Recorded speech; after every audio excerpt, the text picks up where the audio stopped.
Wouldn't it be pleasant to be a simple peasant and spend a happy day digging a ditch? Wouldn't it be fun not to be known as an important VIP? Wouldn't it be fun to be nearly anyone except me, mighty me? Cole Porter was famous, he was rich, and he was a VIP. Also, he wrote songs in the days when writing musicals was still fun. In all, he wrote 26 openings to 26 shows.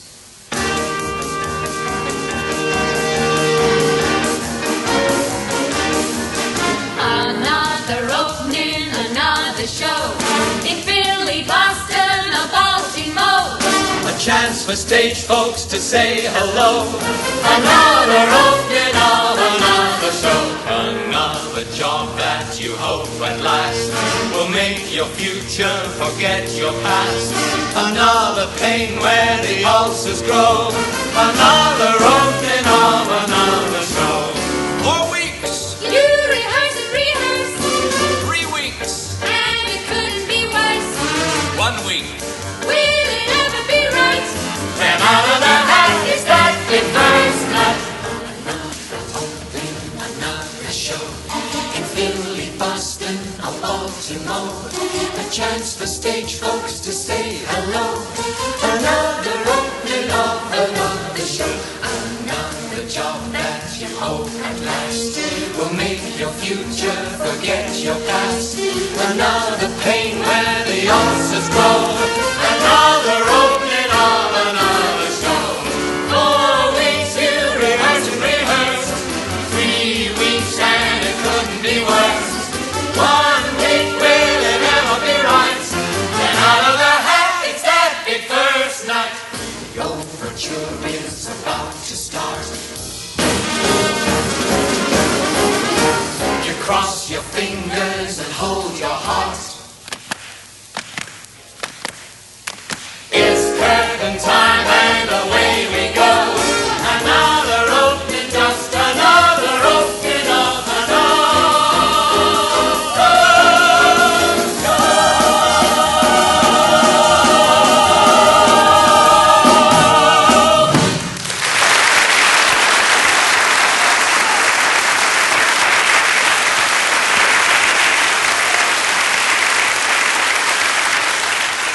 Cole Porter was one of Broadway's classic success stories and spent much of his life in the international spotlight. His music and his lifestyle seemed to typify an era where sophisticated glamour captured the popular imagination.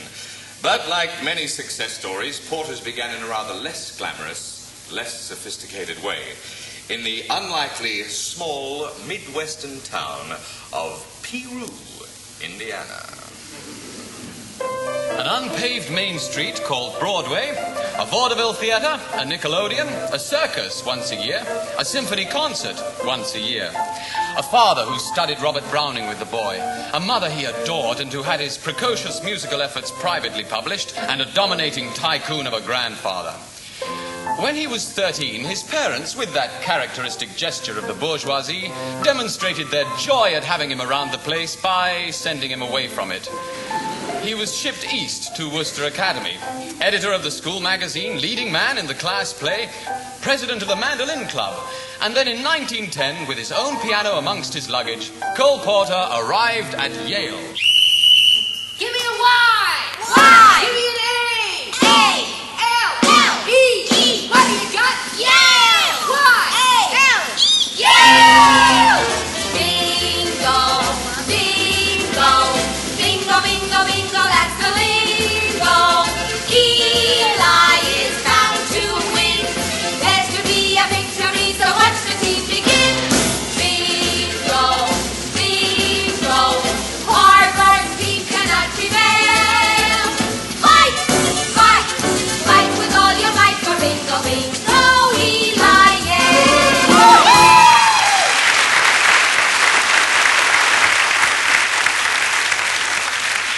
We had a long chat about music and composers. We were both crazy about Gilbert and Sullivan.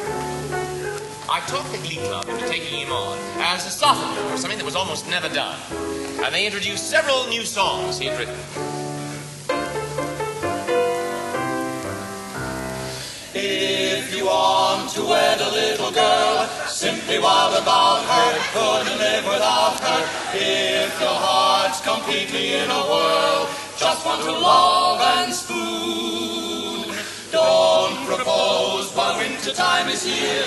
Wait till stars are gleaming, winking, winking, beaming. Now's the time to ask your little dear. Under the summer moon, you must first select a small canoe where there's only room for two. You'll love her and she'll love you. You could never get in wrong. While the stars are shining bright in the silvery dreamy night, you can hold her, fold her tight. When the summer moon comes along, when you pop the question to her too, after you have kissed her, she'll only be your sister. Then declare that you're completely through. Paddle her back home soon. Drift along until you've met a queen, someone who will marry, won't put off or tarry. Take her to the spot where you've just been. Under the summer moon, you must first select a small canoe where there's only room for two. You'll love her and she'll love you. You could never get in wrong. While the stars are shining bright in the silvery dreamy night, you can hold her tight. Porter at Yale worked very hard indeed. Member of the Dramatic Club and the Glee Club. When the summer moon comes along. When the time came to leave Yale, Porter was voted 5th in the poll to decide which of his class had done most for Yale. Second most popular and most entertaining and eccentric. When he left, he told most people he intended to go into either mining or lumbering or farming. In point of fact, he didn't go into mining, he didn't go into lumbering, and he didn't go into farming. What he did go into was Harvard. His grandfather, who controlled the cash flow, insisted that young Porter study law at Harvard. So there he went and graduated in music. By now, he was almost totally obsessed with musical theater, to the exclusion of anything else. And in 1916, he completed his first Broadway score. See America First. Don't leave America, just stick around the USA. Cheer for America and get the grand old strain of Yankee Doodle in your noodle. Yell for America, although your vocal cords may burst. And if you ever take an outing, leave the station shouting, see America, see America, see America first.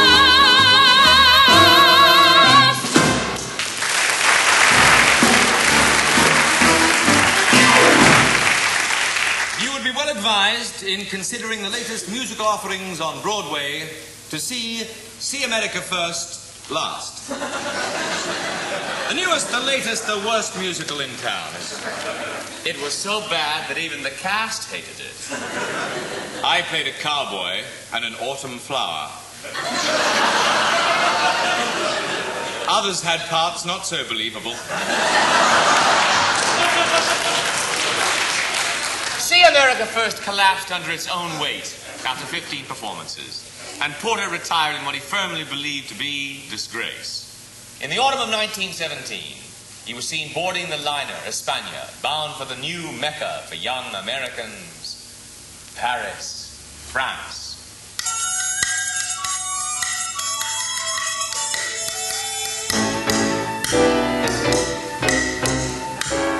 As you sail away on your holiday, take a last little look at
m'emporte. Toute falaise pour water, mon cœur est déformé, à tout jamais banni. Oh, tout est fini. Can you expect me to be gay? Or ask me to enthuse? While before my freedom from the battle cry of freedom to the Lord. Liberty.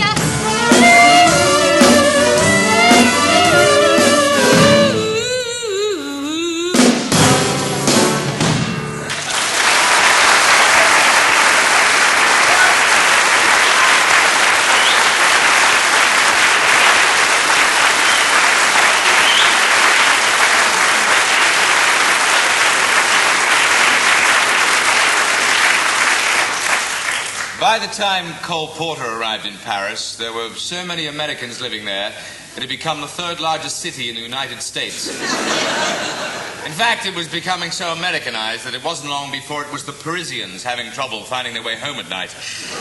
The expatriates, however, weren't too good about speaking French, many of them still having trouble with English.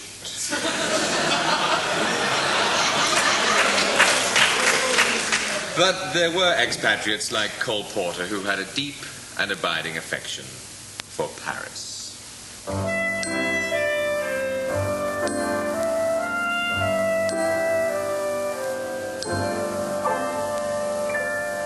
Every time I look down on this timeless town, whether blue or gray be her skies, whether loud be her cheers, or whether soft be her tears, more and more do I realize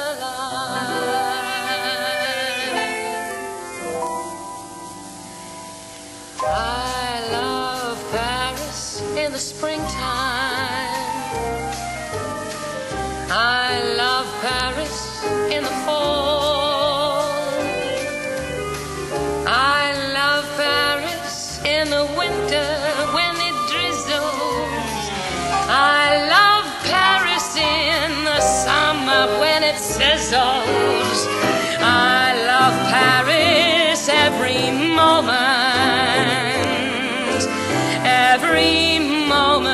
of the year. I love Paris. Why, oh why do I love Paris?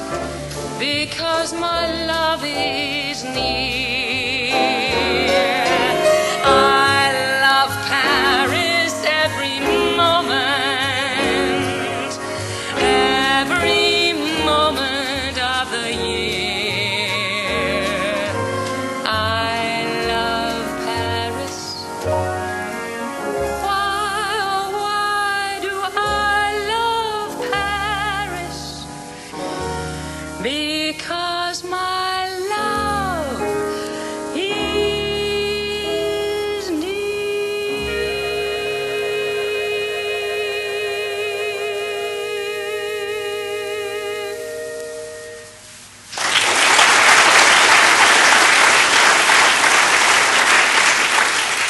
This period fixed a lasting image of the beach-robed socialite basking in the noonday sun in the fashionable resorts of the international set, whose heyday was the long cocktail party that was the 1920s.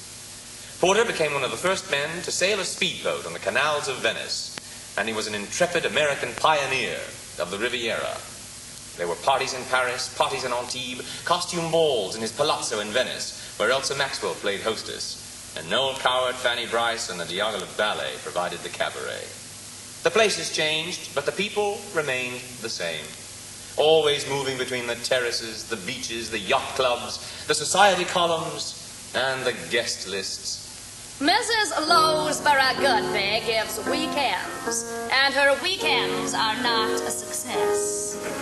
But she asks you so often, you finally soften and end by answering yes. When I left Mrs. Lowesborough Goodby's, the letter I wrote was polite, but it would have been bliss had I dared write her this. the letter I wanted to write.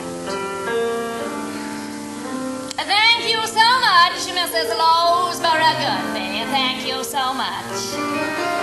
Thank you so much for that infinite weekend with you. Thank you a lot, Mrs. Lowesborough Goodby. Thank you a lot. And don't be surprised if you suddenly should be quietly shut.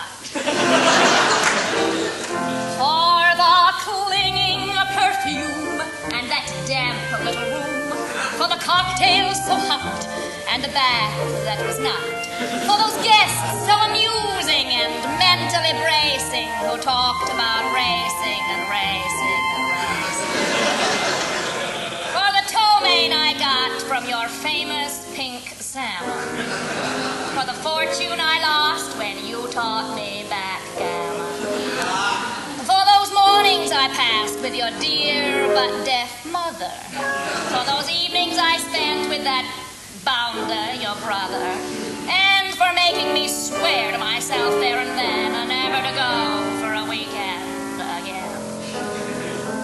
Thank you so much, Mrs. Lowesborough Goodby. Thank you. Thank you so much.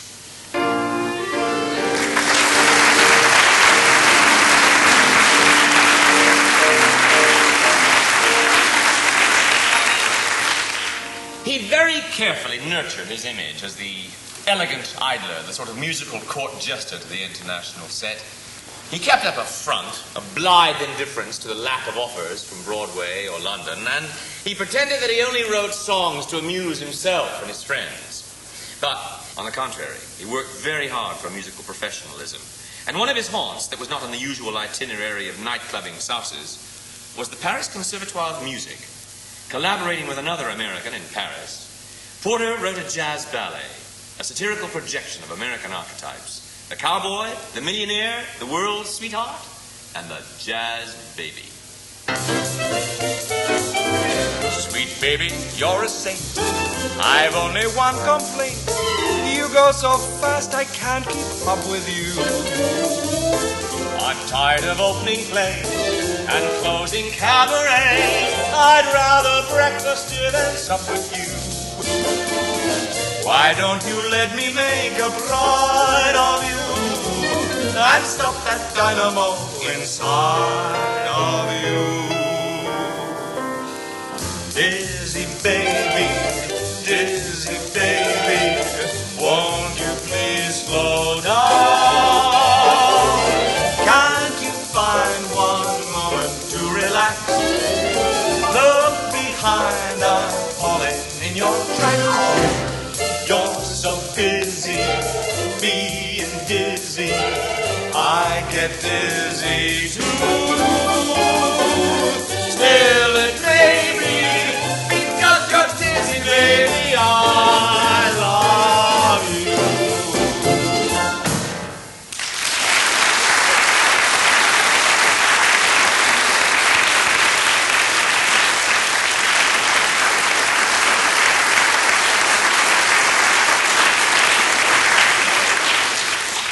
Expatriates lapse into being patriots from time to time, especially if, like Porter, they've beaten a strategic retreat from failure. Several times during the 20s, he slipped back into New York in sporadic attempts to make good on Broadway, and he did manage to place a few songs in shows. Having begun the decade by not taking his own advice to see America first, he ended it with a musical celebration of his retreat into Europe. Sensing the time had come for a once-and-for-all bid for Broadway, he made that bid with a show called Paris.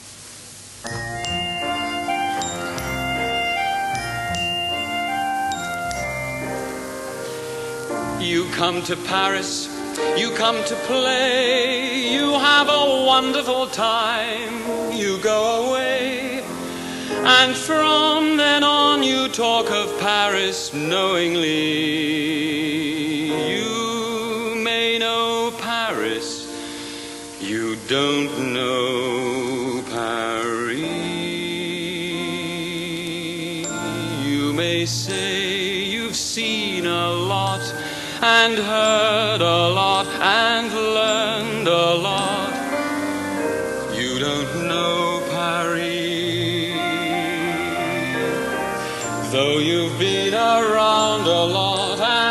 danced a lot and laughed a lot. You don't know Paris. Paris will still be laughing after every one of us disappears. But never once forget her laughter is the laughter that hides the tears. And until you've lived a lot and loved a lot and lost a lot, you won't know Paris. You won't know Paris. Paris will still be laughing after every one of us disappears. But never once forget her laughter is the laughter that hides the tears. And until you've lived a lot and loved a lot and lost a lot, you won't know